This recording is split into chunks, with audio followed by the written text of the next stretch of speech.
this just in over the last 4 years, when the Michigan-Ohio State rivalry turned on a dime with the Aiden Hutchinson, Hassan Haskins-led Jim Harbaugh Wolverines in a snowy day in the big house. When that happened, it was a great day. Great day around here. And then the next year,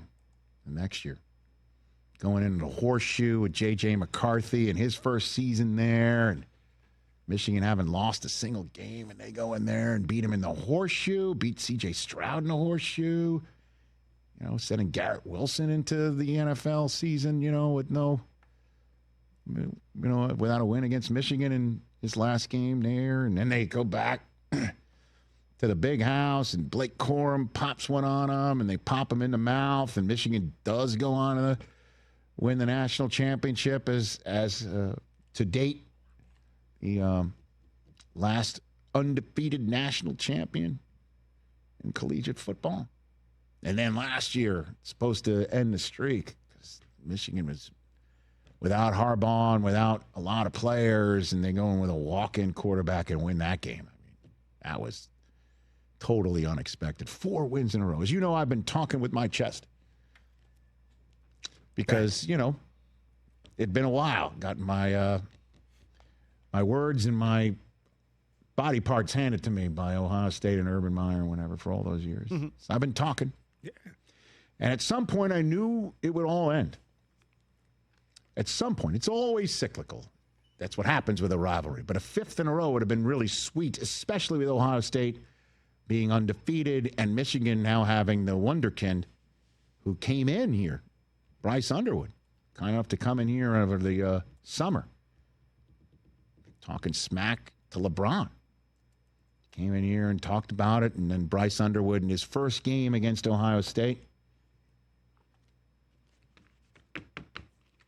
started okay. Michigan got the ball, marched down the field, got a field goal, and then Julian Sayin, the kid who they've got in a Heisman hopeful position with their stud wide receivers, throws an interception. I mean, what a way for this game to start. I'm sitting there with my buddy Jimmy and Cooper and dogs, and I'm like, is this the day?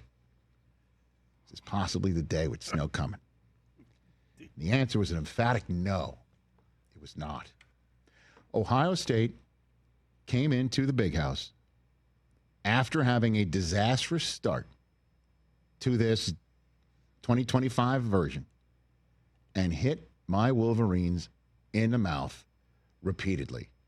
Out-executed Michigan, out-toughed Michigan, out-coached Michigan, outdid everything, start to finish. Now, what we have on the screen here is a moment that my Wolverine friends thought was a brief loss of the football by Jeremiah Smith as he was crossing the goal line to take the lead on Michigan for the first time in this game on a, by the way, absurd route that Jeremiah Smith ran. Did you see that? He's so good. I mean, he could start for all 32 right now. I mean, that's what everybody's saying coming in. Listen, not the Cowboys. Excuse me, sir. Stop it. You would not the Cowboys. Nice. That route that he ran was absurd. Is the reason why scouts are drooling all over number 4 right now. Yeah, it's absurd he has to play another year. As if Carnell Tate's not a first-round wide receiver. Yeah. Also, okay?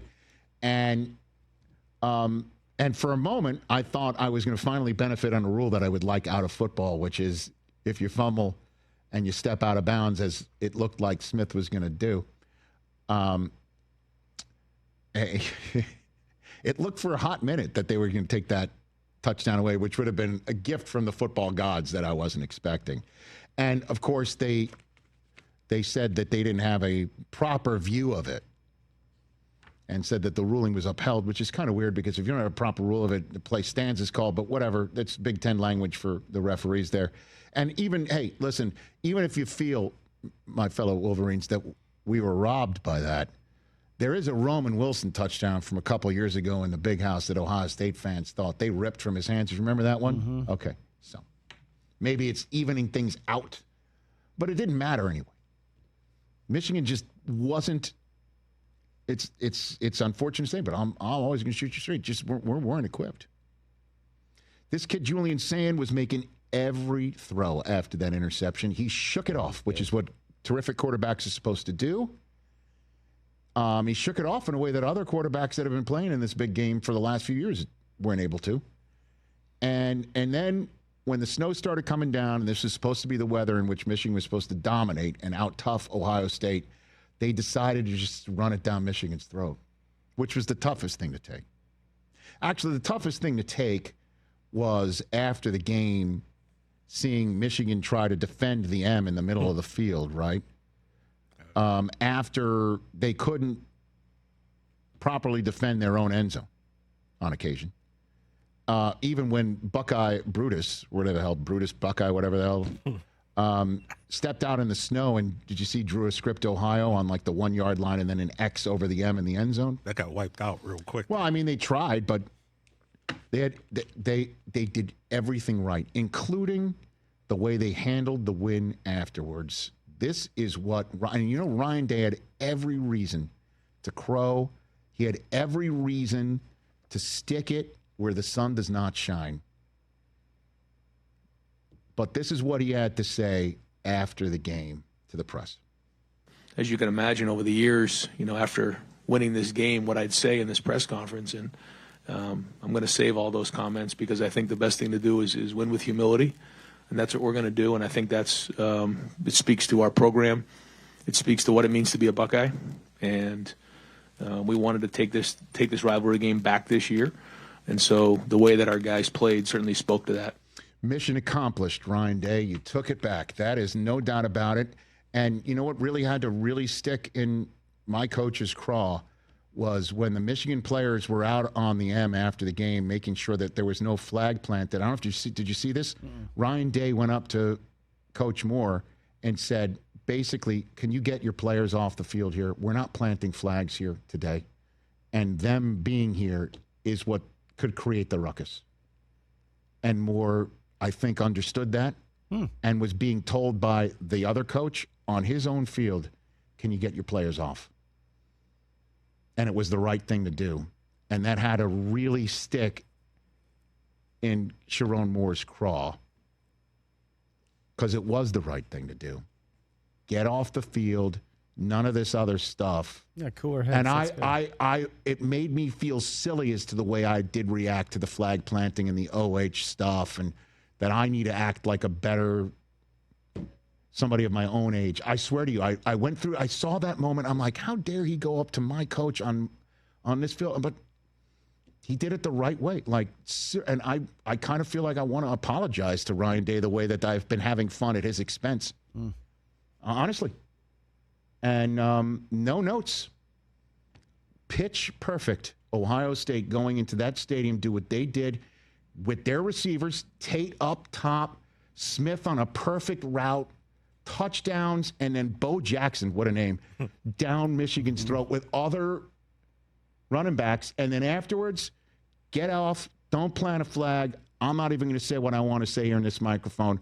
On to the Big Ten championship and trying to go back-to-back national champions. No notes. Yeah, I think big on you for admitting that, and I think it also speaks to where college football's at, where there's bigger games now than this. Unfortunately, there are in terms of the ultimate goal, but I'm already hearing massive recriminations on my side of the aisle, if you will, about losing this game and seeing the way Bryce Underwood. The number of times that Joel Klatt on the broadcast was like, that guy was open, if he was only able to just wait a beat here or there, makes me feel like, was he prepared enough for this game? To be straight up honest with you. And that's one of the things that I think, my guy, Coach Moore, needs to look at. Get a quarterback coach specifically for him. Like, how can we make sure, because he's going into next year, he's going into the horseshoe. And it's going to be tougher. And because Smith, I don't think Tate's going to be here. I know every Browns fan is looking at Tate saying, that's the guy we should get in the first round next year. But Smith's not going anywhere. and they're just going to reload. And so he's got to be, prepared for the moment. Certainly, again, I love the kid. He came here and Sports. You sent me this. I didn't see that. Sports Center. Well, I saw it on LeBron's story, actually. About how he, when he came in here talking about LeBron and because he did meet LeBron and he's, again, he was 17 who was in here.